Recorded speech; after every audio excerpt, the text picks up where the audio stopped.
And we are live. And let's kick off this event. Okay, we're good to go. And before we get started, Josh, what's in a name? That's what I gotta know. Beijing though, like, what's the Oh, story yeah. behind that? So, it was like over 10 years ago, I moved to Beijing for, uh, work and some studies. And I started like a little blog there. And so dough in Chinese means bean. And so it was kind of like this Beijing bean blog. And Um, I created a Twitter account to go with it. And then at some point when I was um, a tech blogger, I got verified on Twitter. mm, And so I can't, if I change my Twitter name, then I lose my check. So this is my brand now. I'm the Beijing dough. It's like That's a digital tattoo. It's part of your identity now. love it. exactly. So I've since left Beijing. I'm now in New York, Mm. but it's always in my heart and on my screen name, I Oh guess. no, I get it. I think it's been about about 3 years since I've been in Beijing, so I do miss it. Food's pretty good. Nice. Yeah, yeah. I had a great time there, and the after I moved back to the States, I worked for a company that was in Beijing, and so was out traveling back there a lot, and so it's always been still been dear to my heart. But Oh, that's great. It's good to know your background. I mean, and Josh, I'm very familiar with you background. I'm sure a number of the people in our audience and our community are, but just even 30 seconds, just your background, because we are talking about creating value in Web3. You are a DJ and you're one of the leaders in this space as far as driving value forward, but it'd be great just to give people a quick snapshot of just like your background and kind of your vantage point on this sector, if you don't mind. awesome. Yeah. So in my past life, I was a Web2 communications and marketing consultant. So worked with brands like anywhere from like TikTok to Alibaba to bunch of folks in between, helping them uh, with strategic communications, public relations, branding, product marketing, all that stuff. And then got kind of deep into Web3 personally as a collector. Top Shot, Zed Run, Bored Ape, and a bunch of other projects. And found as I was kind of entering the space with me that there was a need for my background in marketing to bring that into Web3. So I've advised over a dozen projects, helping them go to market.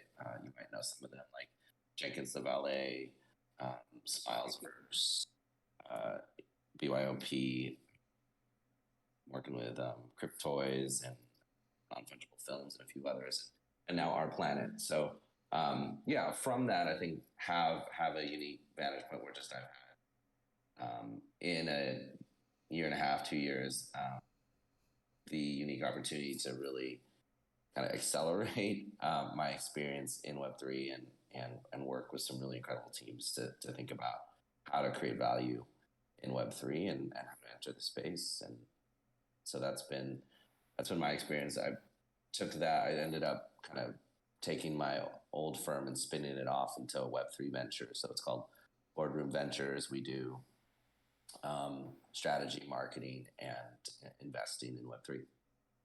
Yeah, no, thank you for that, and I can definitely say you've known how to pick some winners, and some of the top names I think in the space. So, and we're so excited to have worked with you, and I know even in our past conversations we spoke a lot more about the future of this industry. It was well beyond, I think, okay, just high levels of due diligence. What's your team? What's your kind of quick plan? And one of the things I liked the most about you is how far in the future you were forecasting on just how are you planning on navigating this space, which is a good lead into our conversation today about creating value now. The world looks very different today than it did even 6 months ago in the NFT space. And so with market volatility, pricing fluctuating the way that it has been, I don't know who expected their skin to change color or for us to grow wings or what was going to happen after the ETH merge. But I mean, we're watching pricing fluctuate. It's actually decreasing. And so now more than ever, I think we'd agree founders and projects need to be extremely focused on how they're going to bring and create value that transcends just beyond a successful mint, right? It's about how are you planning and pivoting and navigating this space. And so, Josh, would love to get some of your initial thoughts and what will contribute. Anyone in the audience, if you have a comment or a question and would love to come up or contribute, please do. Or we have an event chat just below that you can park some questions there, and we'll make sure that we pick Josh's brain with this. But so first thing to you, Josh, what kind of things are standing out to you right now? I mean, it's clear project you could have thrown a dart 6 months ago, and if you had the right marketing message, the right timing, things, you could survive as a project. You might not be a blue chip or a top tier, but you could get away with a lot more. Now, what would you be looking for as value drivers for projects, and what should they be prioritizing?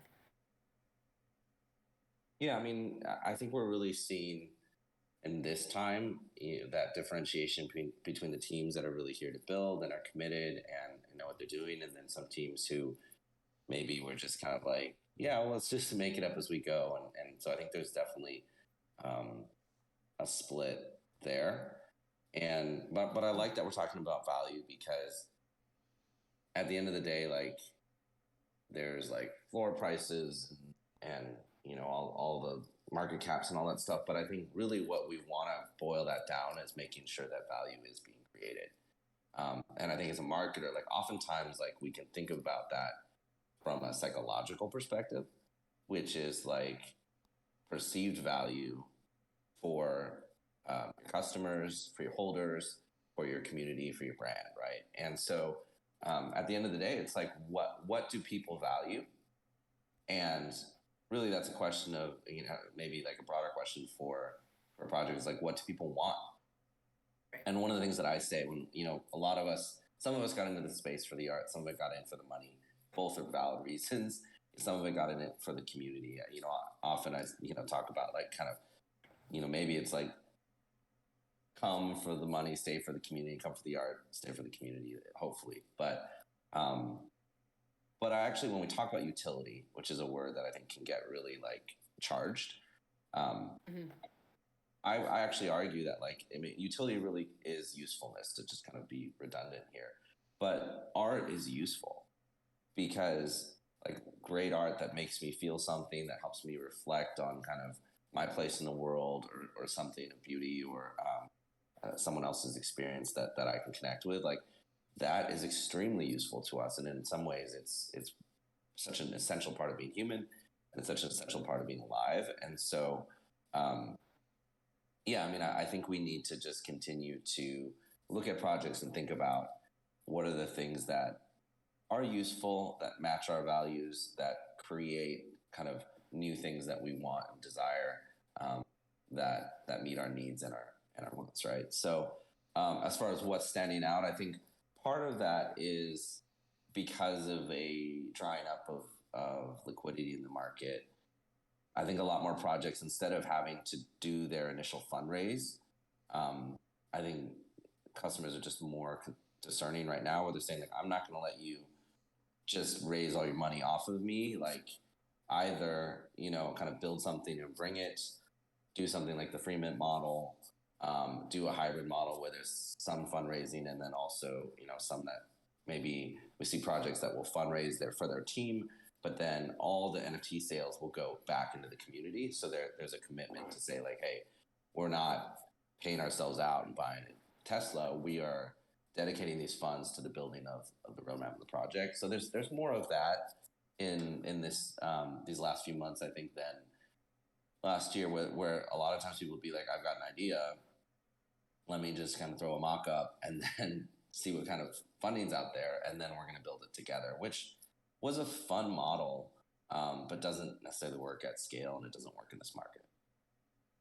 I love what you just highlighted. One thing, just to even back up on your point about community, buying for the art or buying for the utility and staying for the community. I think one of my favorite things about Web3 since I first joined is that community corrals around some sort of a concept. It doesn't always have to be a feel-good moment or some sort of a singular mission, but they're community corrals together around a single idea.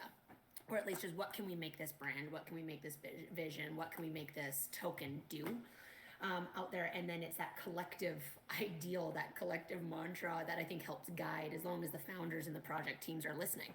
I'm just going, here's where I think we can kind of direct this. And so I love your point, is values inherently in the eye of the beholder. That's the concept behind the art in the first place. But it's sitting and going, okay, now as a project team, what did we set across, or set as a mission and a vision for this community in the first place, and then working alongside that community, say, okay, well, let's go. And let's see how we can tactically, build something in the direction that the community values. And I think you just have to have that kind of open ear, open mind to just what will the market bear. And I think those that have a singular, I'll just do a PFP, then I'll do a subsequent collection and just give people rights, and kind of that old model, I think are just going to be lagging. I think as long as you're pushing the envelope, innovating, you go, okay, can we broaden this use case? Can we do something slightly different and push the envelope in some manner? Then I think you can have a higher likelihood of success. But again, there's no point in doing any of that unless you have the community in mind. Well Yeah, I said. agree. Warren? Yeah, I mean, considering the current scape of things and everything that you said so far, who's standing out to you? Like, who's doing this correctly? Yeah, I mean, I think one example that's been really great is Gutter Cat Gang. I think they've really managed um, to continue building in this market. I know that they've got some exciting stuff coming, like their token, and they're working on that. But saw some really fun pictures from GutterCon where even this market people are coming together and hanging out and building relationships and partying. And so I think that, and then they do art drops. They've got clones, and so they're working on a lot of different fronts. I've loved seeing what 10KTF is doing in terms of their storytelling and community building. I think they're meta in the sense that they bring together the broader community instead of just one specific PFP or tribe. They're uniting, the community at large. I've loved working with Jenkins and the story that they're telling as well. And I think that they communicate really well. And a couple others that I'm excited about are like CloneX and BeFriends. I think have some really kind of strong energy behind them, a strong community, but also brands behind them that could really support and help them build. But yeah, I think like one way that I think about it is like the floor price of a project is in some ways it's like a customer satisfaction score beyond just like monetary, because the way it is really, it's like, what's the lowest price that someone wants to get rid of your stuff, and so I'm not so interested in teams just because they raise the floor, but you look at something like Gutter Cat Gang, like people stayed with it, right? And that floor has held to a large degree, and I think the reason why is because there's a high degree of satisfaction in their community, and like people can sell for whatever they need to and whenever they need to, and I'm 100% supportive of that. But I think as a project, when they look at like how they're doing that, that's one indicator, which is, and again, like the collection offer is really like what's the highest price that someone's like putting out there to be like, I want to join this community, I want to be part of this, I want your stuff. And so I think, yeah, the projects need to just extract not, hey, what's this number that's going up or down, but really like, who are the people behind that number who want in or out, and how do we think about meeting them, starting with a core mission, saying like, this is what we're about, this is why we exist, and this is why you should kind of rally under our flag, and this is who we are that you are also, but then making sure that they're also listening to that community, and because we don't always get it right, as projects to understand like, okay, people came here for this reason, but this is what they need right now. How do we meet them there? And sometimes that's communication. I think, like I sat in on the Doodles, Twitter space, their community after they made their big announcement, and they just acknowledged like, hey, we've been too quiet. I think that was wrong. And at the same time, like they have a strong community that's still with them. Some people aren't because they didn't uh, didn't feel like that served them to be with a project that was that kind of heads down. And other people are willing to believe. I do think in this market, especially, like we do have to zoom out a bit on our timeline because like the 2021 DGen was like thinking in like minutes and hours and days, and it's just not possible for a project to build for the long term on that time frame. And so there does have to be a degree of trust. Like if we pick the right teams who are committed to building long term, like they are going to do stuff. You guys been a little quiet lately, but I trust and I know that they're building something, and they'll get it when it's ready. And so, I think it's kind of wild when people like jump in on a project and then they're out like 30 minutes later because they're like it's like that's like day trading, and that's honestly not the core constituency that we need to really build for.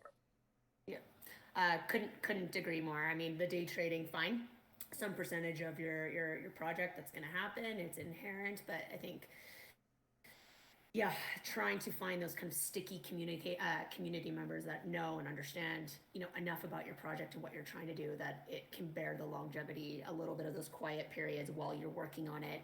Tell them what you're going to do, and then, oh, we might have just lost Josh. He'll come right back. Warren, if you don't mind bringing him back up. Mm-hmm.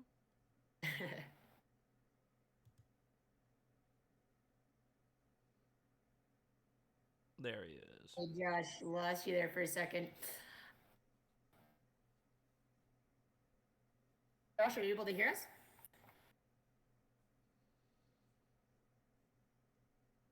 I'll just keep going for a second. But the idea that you can actually have a bit of time to actually execute.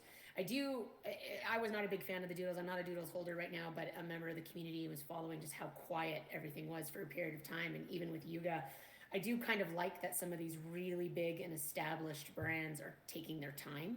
I think it's, they were probably the only ones that could get away with something like that, to say, well, hang on, we have a big announcement and you don't need to know about it every 24 hours. Building a little bit of that suspense in that quiet period, I think will help shift the market and help allow some grace and some time for some other founders and projects to build things of value versus feeling like they have to rush to market just to get something across. Josh, are you back by chance? Might be having some audio issues. Not a problem. Not a problem. Well, then, Warren, maybe while we're waiting for Josh to get this back, I'm not sure the technical. I mean, one of the next questions is, the space is only going to do as well as the people that support it. There was a point in time, not in our too distant past, where there was a rush, of holders, of community members, of investors to the NFT space. It was all over mainstream media. Everybody was, kind of advocating this FOMO story that if you don't have NFT, you're missing out. Obviously, that has slowed down substantially over the last few months. Warren, I'd love to know, your thoughts on just how do we capitalize on the next wave here. There's a number of people, I think, still, I'll categorize them as crypto curious. Mm-hmm. They've known about NFTs. They just maybe have not pulled the plunge or made the plunge. Sorry. So, Yeah, can you hear me now? Yeah, we got you. There we go. I'm back. Josh, no problem. Sorry. Our digital age. Well, I was posing this question both to you or Warren, but Josh, while we have you for your time, I'll pose it to you, and then Warren, feel free to add on. Mm-hmm. We were just talking about the space is only going to do as well as the people who support it. And, we're in much fewer numbers than we were even like 6 months ago. But I would say, media and mainstream attention on NFTs, it really helped. I think there's a number of people sitting on the sidelines, on the peripheral. We'll categorize them as maybe crypto or NFT curious. They've heard the stories, just, they're watching pricing. They're trying to figure out what project do I do is now a better entry point. And so with limited hands, limited attention spans, limited money, how do we think about capitalizing on the next wave? People just sitting on the sidelines. Would love your thoughts. Yeah, I mean, I agree that there are people sitting on the sidelines. And so I think one really important thing to remember there is like, how do we inspire them to come back in, right?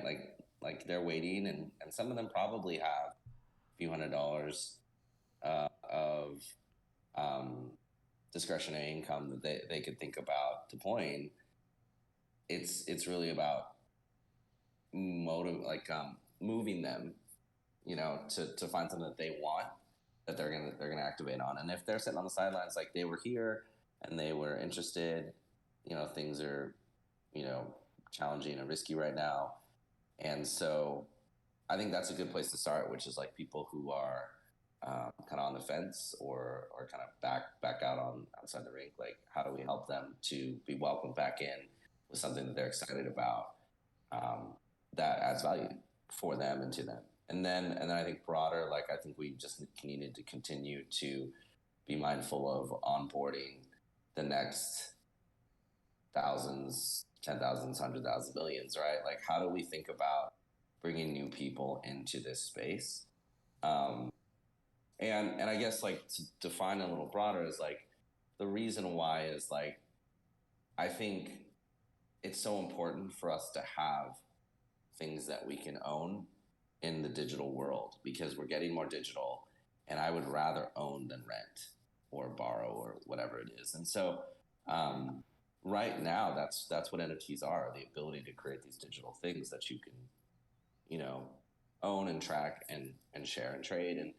And so that isn't like this weird, like, it started as this kind of weird space where the people who were curious about that and interested in it and open to it, created this culture and, these memes and the art and the communities.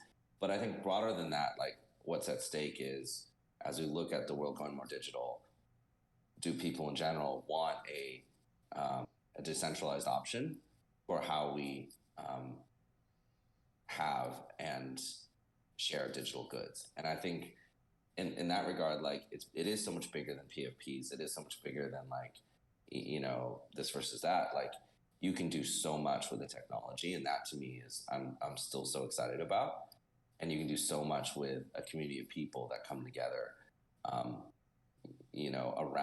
around a cause and around an idea. And so those two combined, that technology and the community and that cause, I think can be extremely powerful, even with limited amounts of capital.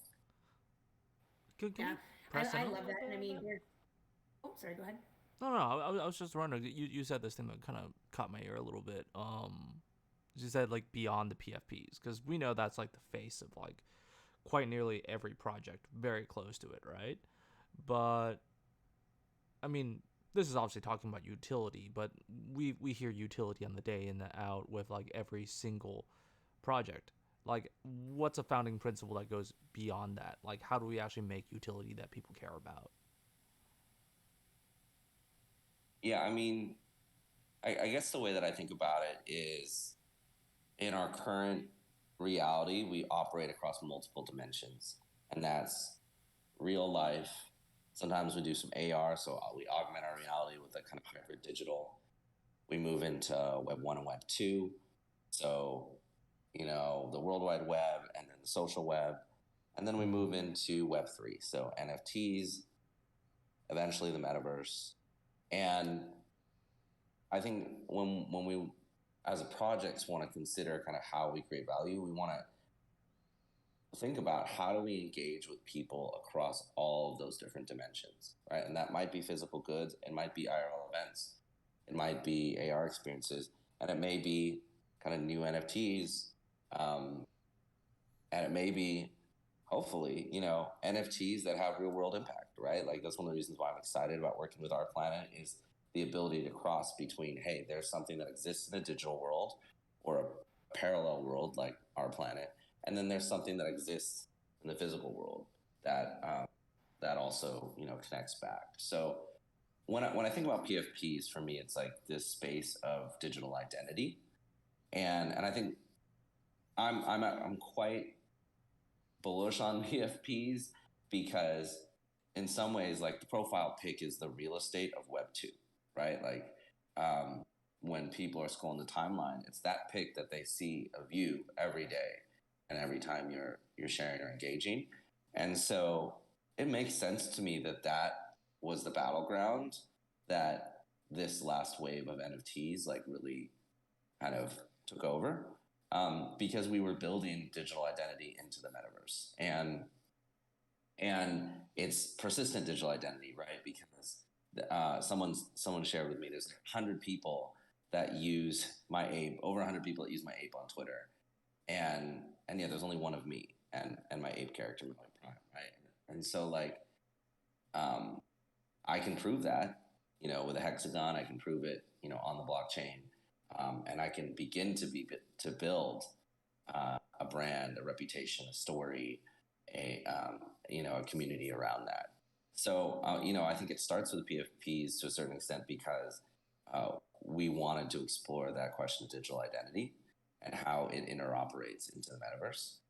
But I think like NFTs have such a broader possibility because again, like in the same way that we think about like what can we do with stuff, and there's, you know, an infinite number of physical things like if you reconfigure and like kind of and get creative.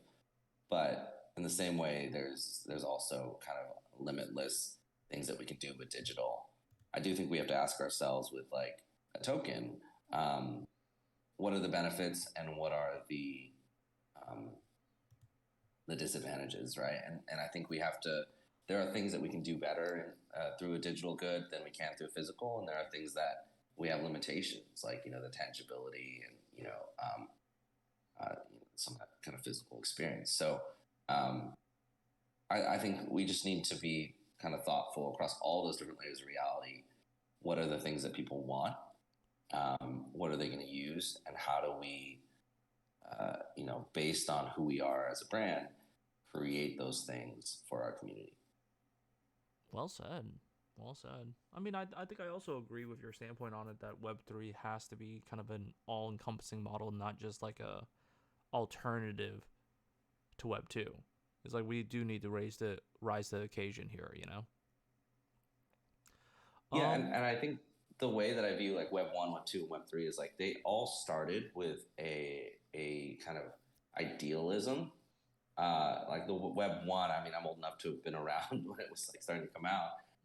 Was this like huge desire for like open standards and like free information and like a little spice this of possibility anarchy in of there. absolutely a little bit of anarchy in there too.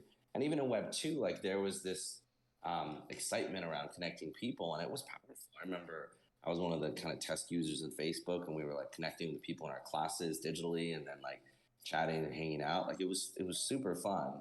And then it became, you know, whatever hellscape that it eventually became. Yeah. And so I mean, in it Web was that to that 3, point that we became the product, right?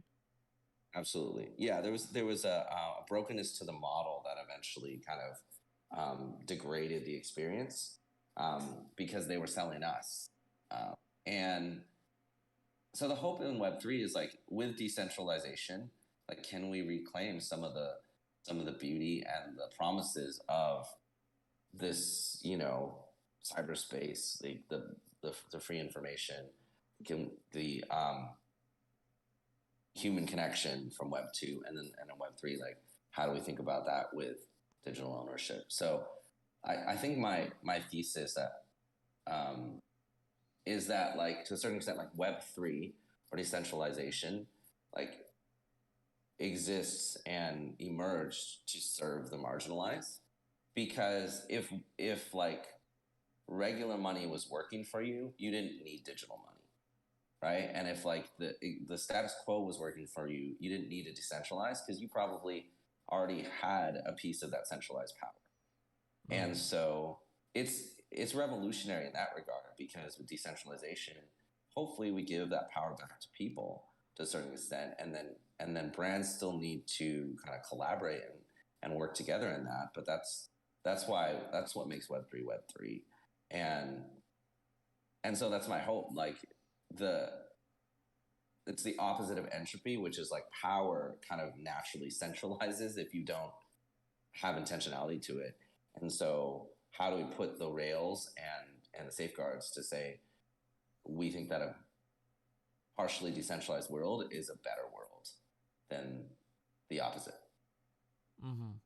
Yeah, I could go on for hours on that one topic. That's like probably one of my very favorites. But we should probably give a little bit of mic time to the ones in the audience. I think I saw Ram Borno raise their hand a little bit. If there's anybody else that wants to like ask a question, or Ram Borno, if you're still feeling like it at the moment, totally open to taking some questions here at the end. Otherwise, we might expand a little bit on what we've been talking about a little bit already. If nobody else wants to pop in here with a question. Yeah, shout out to Ramborno.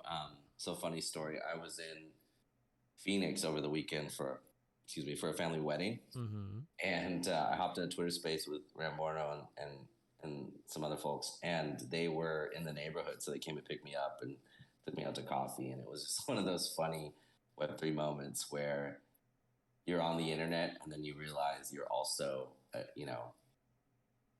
close in proximity, and we got to hang out, and that was super fun. And I mean, that's they're a that's part like of a the truth project of that I'm being part like a digital native, right? Where you can kind of like slim down that barrier in between the worlds a bit, where it's almost no friction at all. Yeah, it's like thinning the veil, as we might call it, like between realities. Is there a difference here, though? Is what I guess I wanted to ask you a little bit. Is like, is there a big difference in between Web3 Josh Ong and how you speak on these spaces and you in real life, the you that people don't get to see? Yeah, that's funny. I mean, uh, there's probably some difference. I'm actually wearing my Hawaiian shirt today because I need to film a video, and so like I probably look like my ape right now.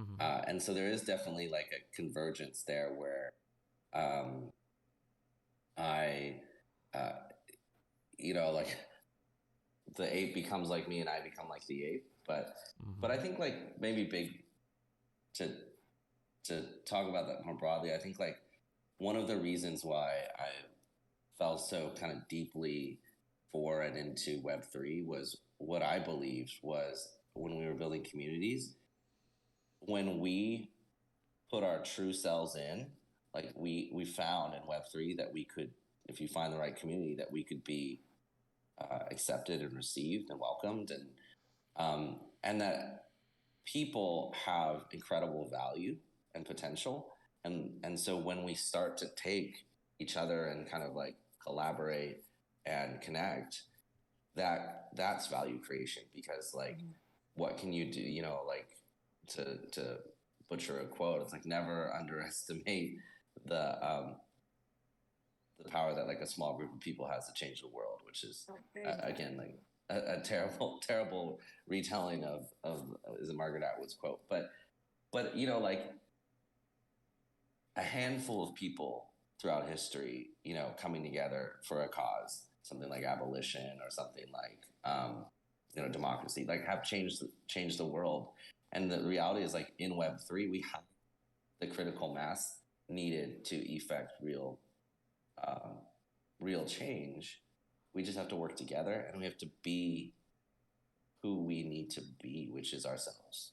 I mean, yeah. I So mean, it's that's basically a war on the algorithm, isn't it? Because the algorithm does work to pretty much make everything into a single tone that is mass market agreeable, right?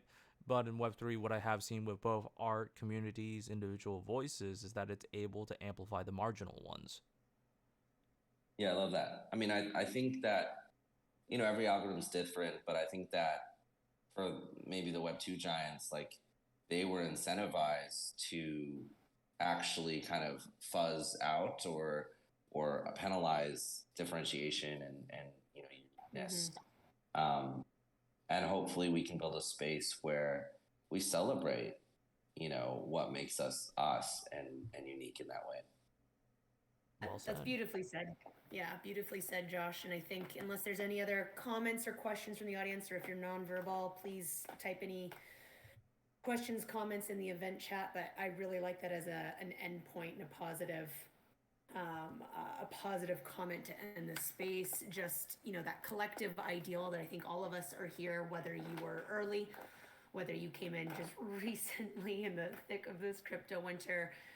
It's highly likely that because you have some sort of a craving or an appetite for system change. There's something not serving you in the Web2 world that is appealing here in Web3, whether that's community, whether it's use cases for tokens, whether it's financial opportunity, or finding your people in some manner of a community feel or others. And so I can't think of a better access point for a global population to find that social network, that connectivity, and then build financial opportunity, honestly, for themselves, because we're still in early days and what these tokens are going to be developed to come. And I love your Atwood quote. There's a Dalio one on the system, when a collective, group of people want to put, their minds behind something, the system is in jeopardy. And you've seen that time and time again in history. So starting small, we're a small and mighty group, but it's already gotten, the attention of the world, and it doesn't need to stop here.